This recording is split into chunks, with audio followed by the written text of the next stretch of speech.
கடந்த 5 ஆண்டுகள்ல தொழில்துறையில தமிழ்நாடு சிறந்ததாக சார் வழங்கி இருக்கு.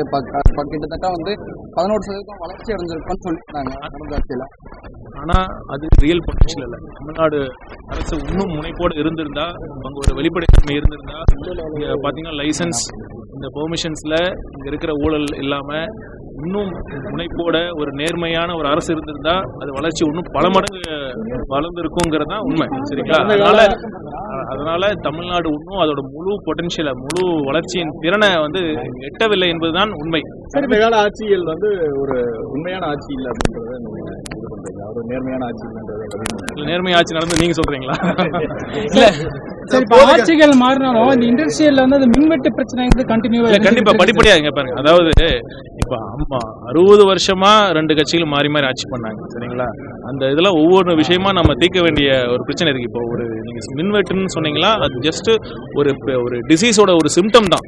அது ஃபர்ஸ்ட் அந்த என்ன நோய், இந்த நிர்வாக சீர்கேடை சரி பண்ணணும். சரிங்களா? சரி பண்ணிட்டு அந்த அனைத்தையும் சரி பண்ணணும். திருப்பூர் மக்களுக்கு என் அன்பான வணக்கங்கள். இந்த முதலமைச்சர் அவர்கள் இந்த வாய்ப்பை கொடுத்திருக்காங்க. ஒரு பெரிய நான் ஒரு ஆனரா நான் கருதுறேன், பெரிய ஒரு பொறுப்பான கருதுறேன்.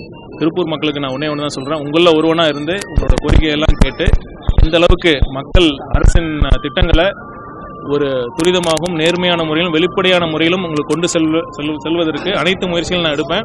கண்டிப்பா உங்களை திருப்பூர்ல இருக்கிற முக்கிய பிரச்சனைகளான இந்த குப்பை பிரச்சனையும் அந்த சாய கழிவு பிரச்சனைக்கும் எந்த அளவுக்கு கூடிய விரைவில் தீர்வு காணப்படுமோ அந்த அளவுக்கு நான் கூடிய விரைவில் தீர்வு காண அனைத்து முயற்சிகளும் எடுப்பேன்.